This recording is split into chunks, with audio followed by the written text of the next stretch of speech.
陆叔叔，洋洋对陆东明的态度和对周红林这个亲爸是一样的。他看到陆东明后，就挣脱了海玲的手，然后小跑着跑向陆东明。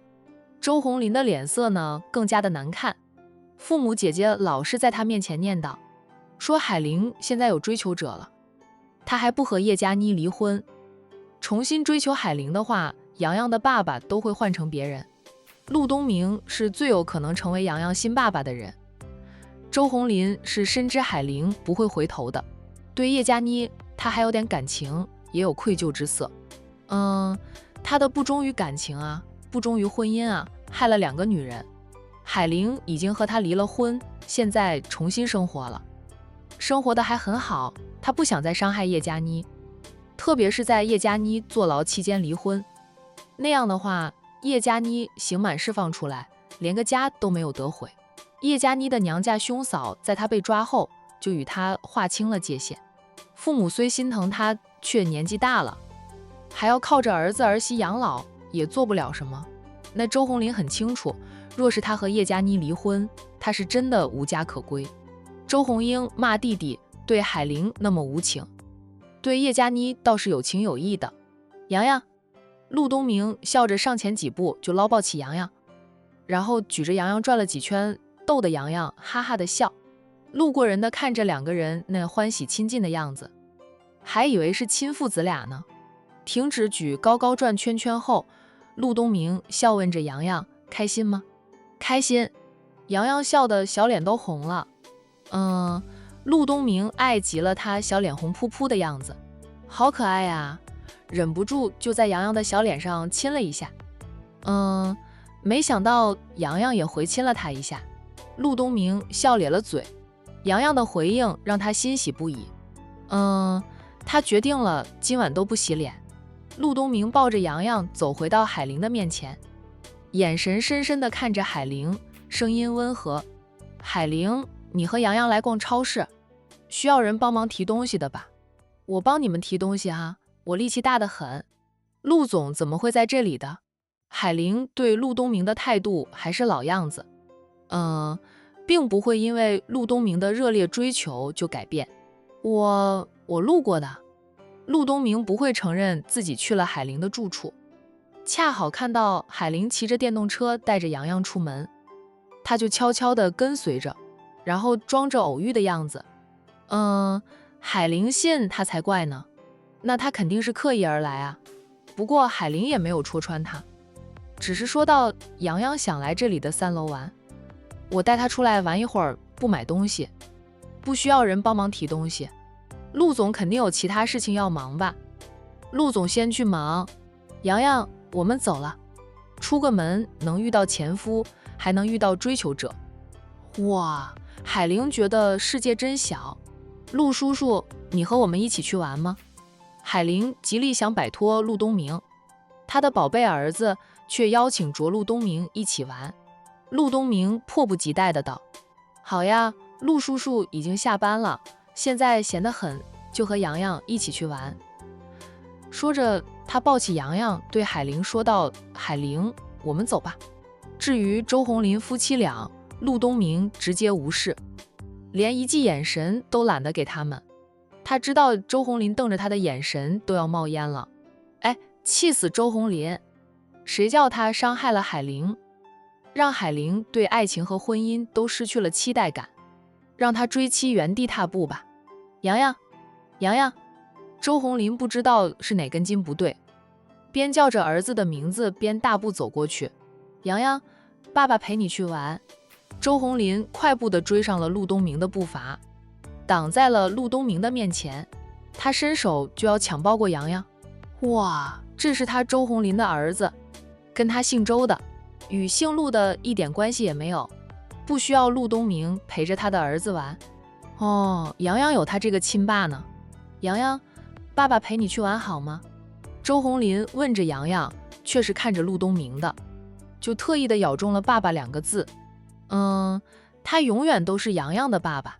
陆东明想当洋洋的爸爸，没门啊。周红林没有办法阻止陆东明追求前妻，毕竟他和叶佳妮也没有离婚。叶佳妮又怀着她的孩子，她更不能在这个时候离婚。那海玲若要再嫁，那是海玲的自由。那她除了心里很不爽外，是真的不能做什么。但是儿子是她的，陆东明亲近洋洋，周红林忍不住就阻拦着，就不想让陆东明和洋洋亲热的像一对父子。爸爸，你不是要陪着叶阿姨买东西吗？洋洋指了指叶佳妮。叶阿姨的脸都拉得老长了。那爸爸要是陪着她去玩，叶阿姨肯定会很生气的。经妈妈解释过后，洋洋渐渐明白，爸爸以后是要和叶阿姨一起生活的了。那周红林扭头看了看叶佳妮后，对洋洋说道：“没事，爸爸先陪你去玩，等你不想玩了，爸爸再陪叶阿姨买东西。洋洋想要什么呢？爸爸也可以买给你。洋洋，你是有爸爸的，不管爸爸和你妈妈关系怎么样了，我都是你的亲爸了。爸爸是爱你的，你不要被别人哄骗了，千万别乱叫别人做爸爸，知道吗？有些人是心怀鬼胎，醉翁之意不在酒，是在利用你达到他的目的的。”周红林过于嫉妒，当着陆东明和海玲的面提醒着儿子。周红林，海玲说道：“你跟洋洋说这些做什么？我说的都是实话。”周红林瞟了陆东明一眼，又对海玲说道：“海玲，虽说我们有着不愉快的过去，你是洋洋的亲妈，我还是希望你能过得好的。提醒你一句，不要被人骗了。谢谢提醒，我心如明镜。”海玲的声音冷冷的，她是不爱陆东明，但陆东明的人品，她却是信得过的。红林、叶佳妮忽然抱着肚子，一副很难受的样子，叫喊着周红林：“红林，我肚子有点不舒服，不知道是不是动了胎气。”闻言，周红林马上就放下了洋洋，扭身就小跑回叶佳妮的身边，扶着叶佳妮，着急地问道：“刚刚都还是好好的，怎么就不舒服了？怀孕满3个月后，胎基本上是稳了的呀，可能是我站的时间太长了吧，我就是觉得肚子不舒服。”叶佳妮说道：“红林，我们先回去好不好？”周红林扶着她：“好，那我们先回去，你要买的东西，改天我再来帮你买。”说着，叶佳妮就走向她的车子。海玲冷眼旁观，叶佳妮是装的。周红林看不出来，可能是周红林更在乎叶佳妮以及她肚里的孩子吧。那很快，周红林就开着车带着叶佳妮离开了，连跟海玲等人说声再见都没有。海玲和陆东明是巴不得周红林赶紧走人的，但是洋洋却很失落。爸爸说要陪他一起玩，可是叶阿姨一说不舒服，爸爸马上就撇下了他，带着叶阿姨离开了。妈妈，洋洋走到海玲的面前，伸出双手要海玲抱他。海玲抱起了他，看到他脸上的失落，他沉默了一下后，还是替周红林解释了几句。洋洋，叶阿姨身体不舒服，你爸爸担心她，要送她去医院检查一下，才不能再陪着你进去玩的。不是不想陪你玩，也不是不爱你了。陆东明撇撇嘴，想说周红林对洋洋的爱很少，周红林就更爱叶佳妮以及她肚里的孩子。那个女人分明就是装的。周红林曾经是一家公司的经理，在职场摸爬打滚过的人能看不出来是装的。那说到底呢，周红林还是更在乎叶佳妮，对洋洋是有点父子之情吧，只是不多而已。也就是海玲心善，还替周红林解释几句。换成一般人，早就在孩子面前把前夫骂个1000万遍了。不过他却欣赏海玲这一点，夫妻感情破裂，离婚还离婚。那在孩子面前呢，海玲是真的从不说周红林的坏话，因为对洋洋来说，就不管父母离不离婚，那不管周红林做了什么事，周红林都是他的亲爸。周红林对洋洋的关心或许不够，但他还肯出抚养费，也算是尽到了一个当爸的责任吧。爸爸真的不是不爱我吗？洋洋问着。不是吧，你爸爸还是爱你的呀。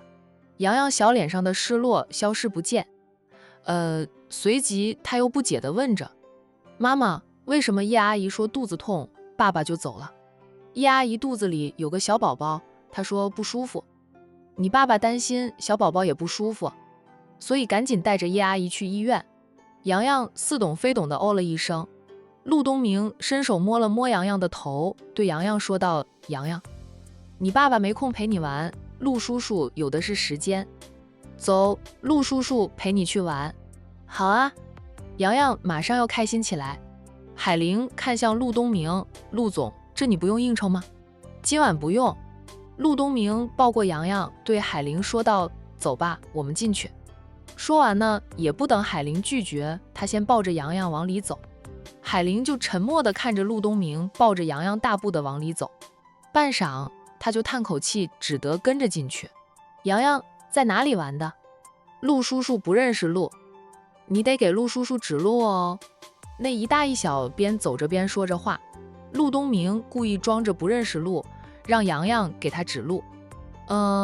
洋洋顿时一副被委以重任的样子，指着电梯的方向说道：陆叔叔，我们上楼，在3楼的，在3楼的呀，1楼很多吃的呢，你要不要买点吃的呀？洋洋摇头，他现在最不缺的就是吃的和玩的。哎，跟着小姨，什么好吃的他没吃过。陆东明见小家伙不想买其他东西，便带着洋洋直接上到商场的3楼。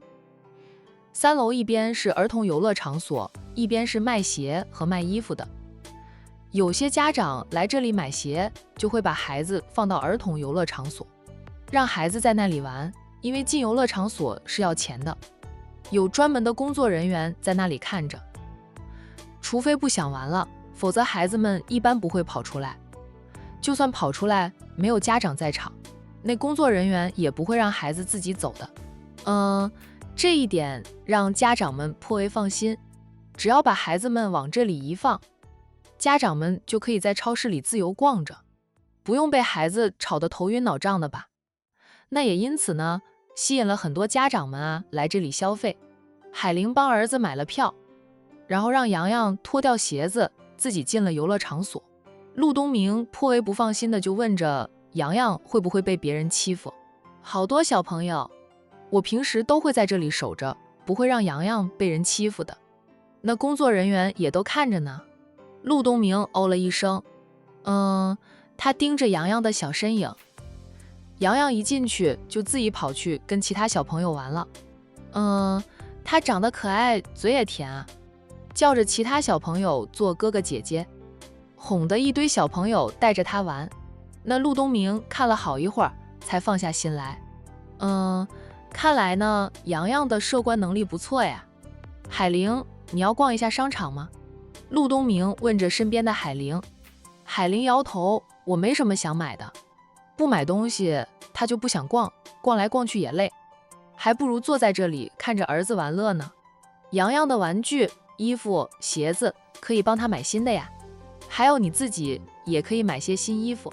陆东明极力的游说海玲去买东西，就让他有机会给他付钱。海玲忍不住笑道，现在我母子俩最不缺的就是那些了，特别是洋洋，真的什么都不缺了。他的新衣服穿都穿不过来，彤彤和小飞老是给他买，玩具就更不用说了。商小飞最喜欢带着洋洋去购物，他的消费能力又惊人，每次他带着洋洋出去，回来的时候都是拉着一车东西回来的。海玲跟表妹说过很多次了，不要给洋洋买太多东西，他的租房都要放不下了。商小飞却豪气的道，放不下，那就换大房子，你现在也有能力自己买房了，就买套大房子，多买些衣柜，还怕放不下吗？往往让海玲无语至极。商小飞依旧我行我素，用商小飞的话说，他现在就只有洋洋这个外甥，他不疼洋洋疼谁去？海玲的手机响了起来，是个陌生的来电。海玲接听了这通陌生的来电，请问是海玲吗？她一接电话，电话那边就传来了颇为熟悉的声音，她听出来了，那是陆太太的声音。陆太太，是我。陆太太温声问道，海玲，你是住在 XX 公寓大楼里吗？是的呀，怎么啦？海玲被陆太太问得有点糊涂。陆太太笑道：“也没什么，就是我在家里闲得无聊，出来逛逛，然后逛到了你住的地方附近了，便想着去看看你和洋洋，你方便吗？”海玲不相信陆太太随便逛会逛到她的租房附近，那陆太太肯定是特意来找她的。她看了看玩得开心的儿子，又看看陆东明，说道：“陆太太，我现在外面，回去的话需要点时间。”“你在外面呀？那是你一个人吗？”陆太太好脾气地问着。她不知道海玲的联系电话，夫妻俩特意去了任你食早餐店，从招牌上抄到了海玲的联系电话的。我带着我儿子在 XX 商场的3楼，这里有个室内游乐场所，洋洋喜欢在这里玩。在商场门口偶遇了陆总，现在陆总也在这里。陆太太一听儿子又制造了偶偶，去纠缠着海玲，脸都黑了。不过她并没有冲着海玲发脾气，压下心头的恼火后，她对海玲说道：“海玲，东明既然在那里，那你让东明帮你照看着洋洋，我们找个地方谈谈。”算是承认了自己特意冲着海玲来的。海玲没有拒绝陆太太。那结束了通话后，海玲就对陆东明说道：“陆总，我有点事要离开一下，麻烦你帮我照看着洋洋。”陆东明已经知道是母亲打来的电话。母亲约海玲见面，准备好事啊。海玲，我陪你去见我妈吧。洋洋呢？洋洋刚进去玩，还没有玩够呢。他爸爸原本说陪着他玩的，但他爸爸还是撇下他走了，他心里难受。现在玩得正开心，又把他带走，他能难过一个晚上的。海玲多少能猜到陆太太找他谈话的原因。陆东明想跟着，他只得拿儿子说事。陆东明顿时纠结不已。陆总，拜托你了，我很快就会回来的。那海玲不再给陆东明拒绝的机会，拿着电瓶车的钥匙就走。海玲，陆东明连忙叫住他，并追上他，对他说道：“我不知道我妈找你做什么，但不管我妈跟你说什么，那都不是我的意思，你不用放在心上。”海玲笑笑，陆太太也就是约我出去吃点东西而已。她当然知道陆太太找她，接下来要跟她说什么话都是陆太太的意思，却也让她明白陆太太无法接受她。那正好她也想让陆太太能劝住陆东明，不用再对她展开热烈的追求。她现在心如止水，无风无浪的，不想发展第二春。陆东明无奈地看着海玲离开，就他得陪着洋洋。等海玲走后，他马上打电话给母亲。那陆太太颇有点心虚，不过还是接听了儿子的电话。妈，你找海玲做什么呀？也没做什么，就是路过海玲住的地方，忽然想见见她，约她陪我吃宵夜。你这么紧张做什么呀？怕我吃了海玲？母亲的说辞，陆东明一个字都不信。他严肃地道：“妈，你不要在海玲面前说些乱七八糟的话，我追她追得很辛苦的，你不神助攻就算了，可不能拖我的后腿啊。她现在总是要拿洋洋当借口，才能成功的留在海玲身边说说话。以前她还没有向海玲表白的时候，海玲对她还好一点，自从海玲知道她喜欢她后，表面看去，海玲对她还是老样子，实际上就陆东明感受得到的，海玲对他淡冷了很多，就恨不得时刻和他保持着距离。就他总是拿着洋洋当借口，才让海玲无可奈何。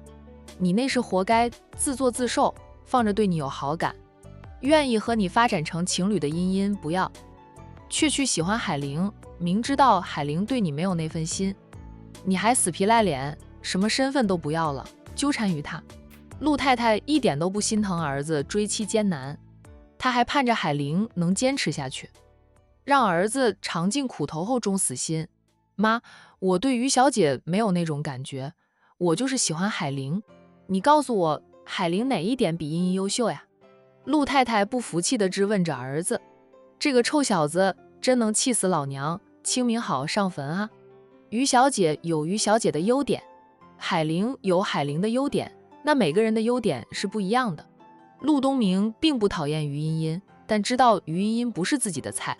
于茵茵属于女强人，他觉得他若是有和于茵茵一起，不会幸福的。虽说海玲现在也在发展事业，有一天也有可能成为女强人，但那是他看着甚至是陪着成长的女人，他有成就感。而且海玲的脾性和于茵茵不一样，他就是喜欢海玲这样的，就不需要理由，不需要找出海玲比于茵茵优秀的一面。妈真要我说个理由的话，那我就说老实话了，我最先是喜欢洋洋这个孩子，我想成为洋洋的爸爸，哪怕是后爸我也乐意。这一点于小姐是比不了海玲的。那陆太太被儿子的话气得脸都绿了。陆东明，你个混账东西，你存心想气死我，清明好上坟是吧？于茵茵还是个未婚未育的大姑娘，叫于茵茵去哪里找个孩子来和洋洋比？陆太太真被儿子的混账气死。陆东明被骂也不生气，是妈让我说个区别的，那是我的真心话。我最先的确是很喜欢洋洋这个孩子，后来与海玲接触的次数多了后，他就慢慢的想把洋洋和他妈都给收了，形成一家三口多好呀，没见过谁像你一样上赶着给别人当后爸。那陆太太骂了儿子一句，懒得再和儿子说话，赶紧挂断了通话，怕再说下去他会顺着无线电波爬过去，掐死那个不孝子。气死我了，混账东西，不孝子，又不是自己不能生，居然上赶着给人当后爸。洋洋没有爸吗？人家的亲爸活得好好的呢。陆太太挂了电话后，就对着丈夫抱怨儿子的不孝，就更觉得自己来找海玲谈心来对了。儿子那里油盐不进，他每次跟儿子谈及海玲的事，母子俩都能翻脸，太影响母子之情了。那从海玲身上入手要容易得多了，况且海玲对东明没有非分之想，相信海玲也很想摆脱东明吧。话说他的儿子那么优秀，海玲居然看不上，海玲的眼光还真高呀。陆太太的心情颇为复杂，海玲要是爱上陆东明，陆太太又会挑一堆刺儿。海玲至今都不动心，不想接受陆东明的感情。陆太太又觉得海玲的眼光太高，陆东明那么优秀，又是豪门阔少，海玲这个离婚女人都看不上。海玲到了陆太太说的那个地方后，陆太太已经在等着她了。她停好了电瓶车，摘下头盔，走向陆太太，礼貌地打招呼：陆太太晚上好啊。陆太太虽然和儿子吵了一架，被儿子气得想吐血，面对海玲的时候却保持着她的好修养，很温和地回应着海玲的问好。走，我们进去坐坐。陆太太请着海玲进去，海玲点头，她等陆太太先走，她才跟着走。陆先生没有跟随，他被他老婆勒令留在车上，不准下车。陆太太在角落里找了张桌子坐下来，这里远离其他客人又安静，很适合他和海玲谈话，不用担心被别人听了去啊。等海玲坐下后，他叫来服务员，要了一杯果汁吧，大晚上的就不喝咖啡了。海玲，你要喝什么？那陆太太问着海玲。那海玲说道，给我一杯温开水便可。为了减肥，她已经很长时间在晚上6点之后都不再吃喝东西。如今虽说成功的减肥成功，她却习惯了，不想再轻易更改，免得身材又横着生长。那陆太太便对服务员说了句，再来一杯温开水。等服务员走后，她含笑说道，是替我省钱吗？我请你喝东西，你却只要白开水。陆太太，我当初为了减肥，晚上除了喝白开水，还是要很渴的时候才会喝，其他的都不敢喝了，就怕减不下来。现在我好不容易减下来了，可得管住嘴，免得反弹回去。他已经费了大半年的时间才减肥成功，很不容易啊。减肥也是要靠坚持的。陆太太打量着他，夸赞地道，你都可以去拍减肥广告了，跟我初见你时简直判若两人。他第一次看到海玲的时候，海玲还是个200重的大肥婆。海玲笑道：“我那时候是真的很胖，我都不知道怎么就让自己胖成那样。”想到她和周鸿林失败的婚姻，海玲觉得自己也有错。她最大的错就是没有好好的爱惜自己，以为结了婚，生了儿子，生活就稳了，不用再保养身材，管不住嘴，什么都吃，吃的也多，结果体重就直线上升。最后遭来了老公的嫌弃，导致婚姻破裂。女人一定要好好的爱自己。这陆太太笑笑，没有接话。陆太太，你约我过来是有话想跟我说吧？闲聊了2句后，海玲直白地问着陆太太，她的儿子还留在商场里呢。那虽说有陆东明帮她照看着，她也放心不下。就陆太太找她有事，速战速决吧。陆太太还在想着怎么开口不至于唐突，没想到海玲直白地问她，她就顺势开口了，说道：“海玲，我是想跟你谈谈。”是沟通一下，不是逼迫。陆太太请说。陆太太看着她减肥成功后恢复了高颜值的五官，夸赞了一句：“海玲，你和年轻时的商太太还是有点像的。你大姨年轻的时候是个漂亮的女强人，不知道多少老一辈相中你大姨，想让你大姨当他们的儿媳妇，结果被商老抢了个先，你大姨就成了商家的少奶奶，如今则是商家的定海神针。商老太太当初也是不赞成儿子和商太太的婚事，不过她老人家做不了主，丈夫和儿子都喜欢，她最后就只能捏着鼻子答应。但婆媳关系始终不太好，直到后来商氏集团出了问题，是商太太力挽狂澜，才让商氏集团度过了危机。她婆婆就真心的接纳了她。商小飞也说过，她母亲刚嫁入商家时被她奶奶刁难过的。海玲笑了笑，说道：“大姨和我妈是亲姐妹，姐妹之间有点像也是正常的。我又像我妈，那也就和我大姨有点像了。”她提及母亲，陆太太便又想起海玲是父母双亡，老家还有一大堆极品亲戚的孤女。海玲，你现在喜欢东明吗？就陆太太忽然问道。海玲呢，早就猜到陆太太约她出来谈话的用意，她没有半点犹豫，很坦然地答道：“陆太太，我一直把陆总当成房东，当成朋友，从来没有非分之想。我是不讨厌陆总，但那不是爱。”那陆太太直勾勾地看着他，在豪门里浸淫了几十年，陆太太看人的眼光还是有的。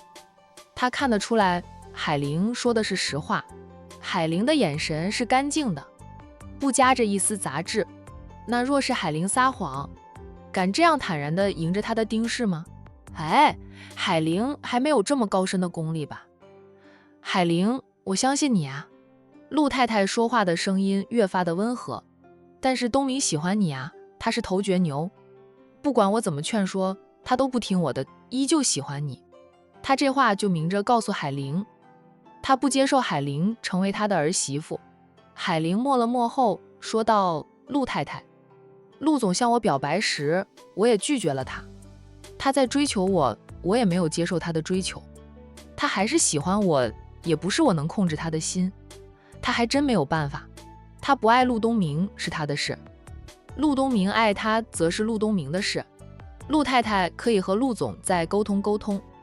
陆总对我的厚爱，我是很感激的，但我真的不想考虑再婚的事。上一段失败的婚姻，我只要想起来，都还会发抖。好不容易解脱了，我如今的生活也正常化，我不想再走进婚姻坟墓。有人把婚姻比作爱情的坟墓，是坟墓，埋的几乎都是女人。陆太太还可以安排陆总和其他名门千金认识，来往陆总接触的女性多了，他就会发现比我好的女人更多，更适合他。他们一个圈子里的人，与他门当户对。陆太太就叹口气：“海玲，不瞒你说，从东明满30岁开始，我就着急的了，1年之中也给他安排了无数次的相亲，但他都不想和女方见面，他他独立，觉得我是真拿他没办法呀。茵茵是我好闺蜜的女儿，虽说不是管城的，但于家在他们那边也是数得上的豪门。茵茵比东明略小一点，两个人其实很般配，我们两家也有结亲的意思。结果你也看到了，茵茵现在都放弃了东明。这陆太太说着又是唉声叹气，就她是真的很想让于茵茵成为她的儿媳妇。于茵茵会放弃东明，是因为知道了陆东明喜欢海玲，她几乎是连挣扎都没有挣扎就放弃了陆东明。就陆东明口味独特，她无法满足陆东明，还不如放弃，不至于招陆东明的恨。两个人还能成为生意上的合作伙伴。陆太太，我也帮你劝过陆总的，我对他说于小姐很好，看他和于小姐也处得来。劝海玲是劝过的，效果没用。用陆太太的话说，陆东明是独立的、倔强的，他认定的人合适，除非他自己放弃和改变，否则别人很难改变他。海玲，我知道这件事不怪你，问题不是出在你身上，在东明的身上。要是海玲纠缠着陆东明，陆太太早就强势的把海玲赶走了，管海玲有什么靠山啊？可是海玲并不喜欢他的儿子，他还真不能对海玲做什么。那不过海玲，你可以帮我一个忙。陆太太想让我帮你什么忙？陆太太想着说都说开了，就不拐弯抹角，直说你能退租搬离那条街，去其他地方开店做生意吗？最好就是离陆氏集团远远的了。你放心，你搬店造成的所有损失，我都会赔偿给你的。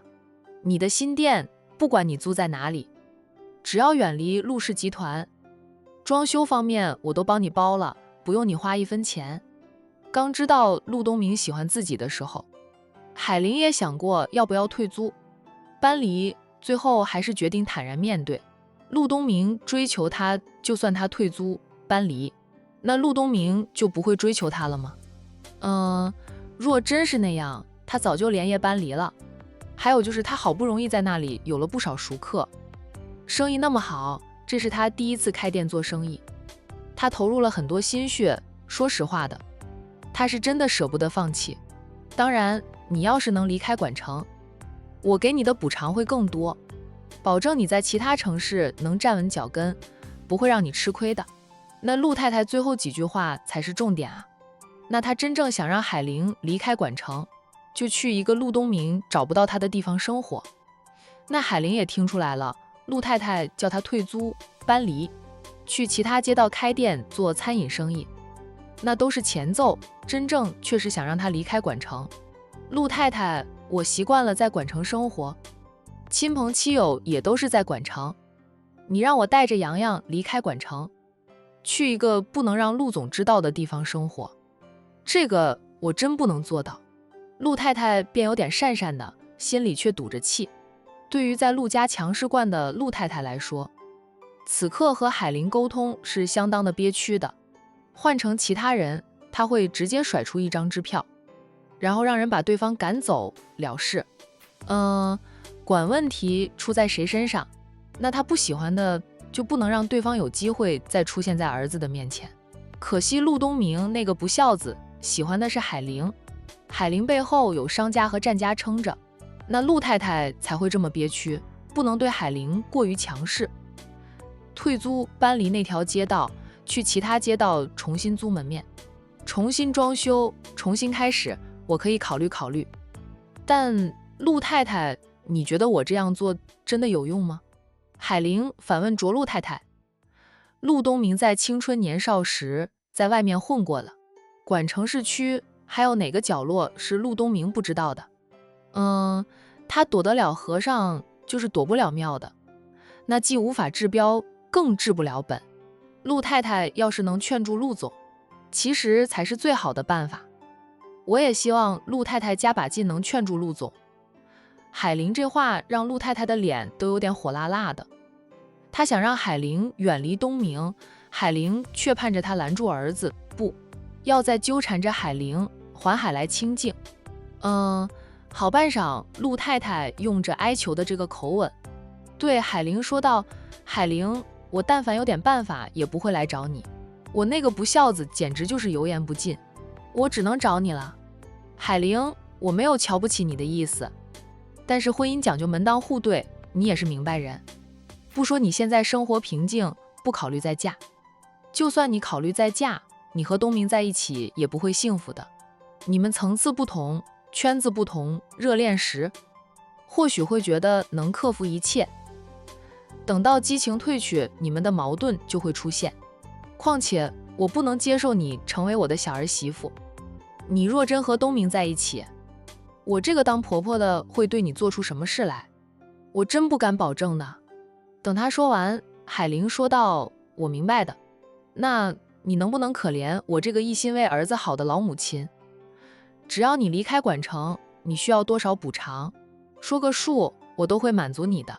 你依旧可以和你妹妹还有你大姨他们保持着来往，只要跟他们说不要泄露你的行踪，让东明找不到你就行。”陆太太还拉住海玲的手，哀求着：“海玲，你就可怜可怜我吧，只要你答应离开，其他事情我来安排。”海玲轻轻地抽回了自己的手。陆太太，很抱歉，我无法答应你离开管城，错不在我身上，为什么要让我去牺牲？那陆太太可以带着陆总搬离管城，远离我的。陆太太一噎，随即说道：“我是管城人，在这里出生成长，嫁也嫁在管城，亲朋戚友几乎都在管城，习惯了管城的生活方式，换一个地方，我还真不能适应，就勉强能适应，也会时刻想回管城的。我也一样。”那海玲一句话让陆太太又是一噎。这海家虽说在乡下，但也属于管城管的。海玲说她是管城的人，陆太太都无法反驳。海玲，陆太太的语气重了点，你是不是想着以后接受东明，所以不肯离开管城？现在海玲呢，是不爱陆东明，以后呢？那陆太太忍不住质疑海玲是为了以后。陆太太，我承认陆总是个很好的男人，以后的事我也真不敢说，可能我以后真会接受陆总，也有可能一辈子都不会接受。不过我倒是可以肯定一点，只要陆太太不同意，我绝不嫁入你陆家门。等于是又把问题当成球，就踢回给陆太太了。那要说海玲没有保证吧，她又保证了；要说她保证了，陆太太又觉得没有保证。说来说去，海玲都不会向她妥协的。